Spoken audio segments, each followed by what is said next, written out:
Hello, once again, it's Father Simeon Gallagher, and this is an anticipation of the third Sunday in Advent.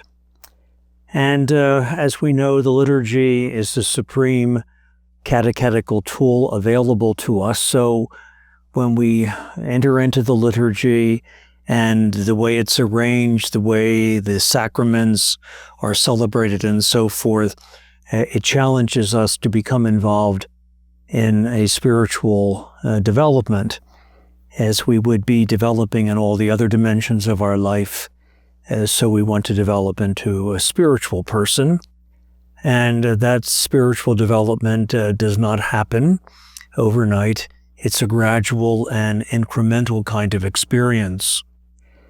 So we are listening to Zephaniah, one of the Old Testament prophets we don't hear from very much, a passage from the letter of St. Paul to the Philippians, and then a conversation between John the Baptist and some of his followers, because they have followed him, and suddenly he's telling them, I'm not the Messiah. The Messiah is someone else, and he indicates who that person is in Jesus, and that kind of leaves them, it seems, from the scriptural passage, kind of holding the bag. And so they ask John, so what about us? What should we do? And that question is raised also in the gospel by soldiers who are asking, so what do we do now with our lives? And that's all about spiritual development, growth, progression. Nothing in life, we know this biologically and sociologically, psychologically, nothing happens overnight. So we are into the third week now of Advent, and maybe the liturgy presumes that we have entered into this liturgical season, and we're progressing with the texts, progressing with the insights in anticipation of the coming of the Lord at Christmas. It just presumes that we have been serious about things. So we could make our own the question of the people standing around John. What about us?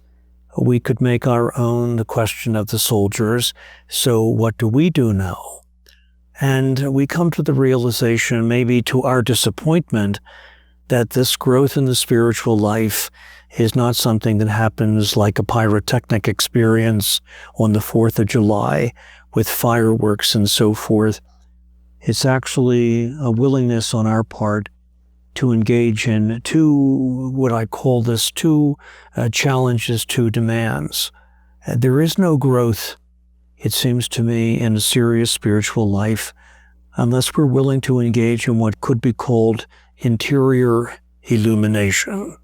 Sounds fancy, perhaps academic, but the reality is that this gift of faith that has been given to us, in which we must grow and develop, requires prayer, it requires reading, it requires a willingness to look at ourselves and to recognize the things in our lives that need to be challenged and changed.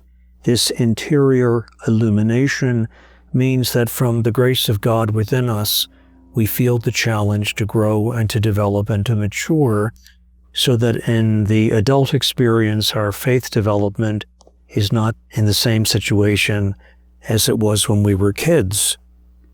And so this interior illumination requires hard work on our part, finding time for prayer, finding time for scriptural reading, being perhaps even caught up in journaling.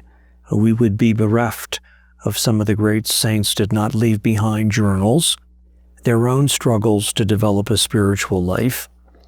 And so we have to engage for any kind of a spiritual development with this interior illumination. Even St. Anselm, who was a Benedictine monk, an abbot, a saint, and if I'm not mistaken, a doctor of the church, has said centuries ago, fides quaerens intellectum, faith seeks to understand itself. So spiritual development is a challenge because it means engaging in an intellectual kind of way with the things that we think we believe, and do we really believe them, and have we appropriated them? And then that spiritual development requires a second sort of task, and that is exterior integration, which means that what we say we believe becomes a reality in the way we live our lives. Socrates, if I'm not mistaken, was the great ancient Greek philosopher who defined integrity by saying that the inner person and the outer person are the same person.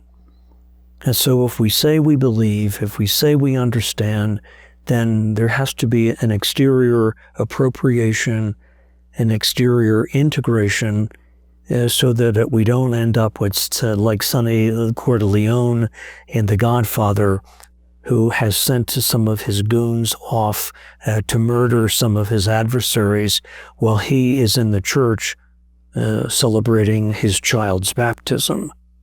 The contradiction is quite obvious in that particular scene.